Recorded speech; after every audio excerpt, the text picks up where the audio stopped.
Caffeinated podcast. Wake your mind. Sip that thought. Let it grind. Caffeinated podcast. Pour it in. Press play. Caffeinated podcast. New brew every day.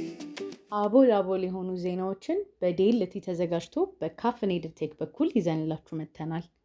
ማሳሰቢያ፣ እነዚህ የምናጋራቸው ዜናዎች ለመረጃነት እንጂ የፋይናንስ ምክሮች እንዳልሆኑ ለማሳሰብ እንወዳለን። Caffeinated podcast. ከባይናንስ ወደ ብር የሚደረግ ግብይት ከሜይ 15 2026 ጀምሮ የሚከለክል እገዳ ተጥሏል። ይህም የሆነው በህጎች አለመረጋጋት እንዲሁም ከክሪፕቶ ጋር የተያያዙ ማጭበርበሮችን፣ የካፒታል መጨመር እና በትክክል አለመመርመር እንዲሁም የውጭ ምንዛሬ ጋር ባለው አቋም መሆኑን ገልጸዋል። ይህም የሚያሳየው ኢትዮጵያ የፋይናንስ ቁጥጥርና መረጋጋትን ቅድሚያ እየሰጠች መሆኑን ነው። ይህ መደረጉም የክሪፕቶ እንቅስቃሴ ህገወጥ ወይም ባህር ዘለል እንዲሆን ያደርገዋል ተብሏል። Caffeinated podcast. የኢትዮጵያ ንግድ ባንክ ከ2.1 ትሪሊዮን ብር ያለፈ ሲሆን 493.7 ቢሊዮን ብሩ ባለፈው 9 ወራት ብቻ የተገኘ መሆኑን አሳውቀዋል። ይህ ባንኮች ላይ ያለውን የእምነት መጨመር፣ የዲጂታል አገልግሎቶች መብዛት እንዲሁም በቀላሉ የሚንቀሳቀስ የፋይናንሻል ሴክተር መኖር ይጠቀሱበታል። የዚህ መኖርም ባንኮች ትልልቅ እና እንደ ሀገር አቀፍ ደረጃ የሚወሰዱ ፕሮጀክቶችን ለመስራት ወይም ለመበደር በር ከፍቷል ተብሏል።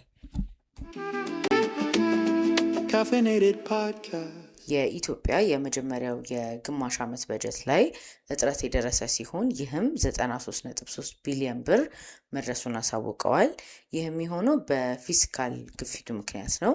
ይህ ክስተት የተከሰተው የወጪና የተገደበ ገቢ እድገት መሃል ያለው አለመመጣጠን ነው። ዘላቂ ልማትና የኢኮኖሚ መመጣጠን መሃል ያለው ለውጥንም ይጨምራል። ይህ እጥረት ለመቆጣጠርም ከባድ እንደሆነና የሀገሪቷን የማክሮ ኢኮኖሚክ መረጋጋት ላይ ትልቅ እርምጃ መወሰድ እንዳለበትም አሳውቀዋል። Caffeinated podcast. የትራንስፖርትና ቴክኖሎጂ አገልግሎት አቅራቢ የሆነ ያንጎ በኢትዮጵያ የቴክኖሎጂ አሰራሩን እያስፋፋ ሲሆን አሁንም በኤአይ የሚሰራበትንና ከቻትጂፒቲ የተሰኘው ኤአይ ጋርም መያያዝ መቻሉ ተነግሯል። ከኤአይ ጋር መያያዙም ለተጠቃሚዎች አሰራር ፍጥነት፣ የደንበኞች ድጋፍና አገልግሎቶችን በሰዎቹ አጠቃቀም መሰረት ማስተካከል መቻሉን ይጨምራል።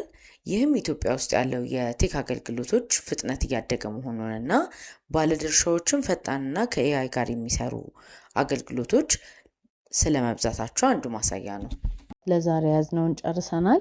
ቀጣይ ሳምንት ከእናንተ ቡና ከኛ ዜና ይዘን እንገናኛለን። እስከ ሳምንት ቸርን ሰንብት። Caffeinated. Caffeinated. Caffeinated podcast. We're wide awake today.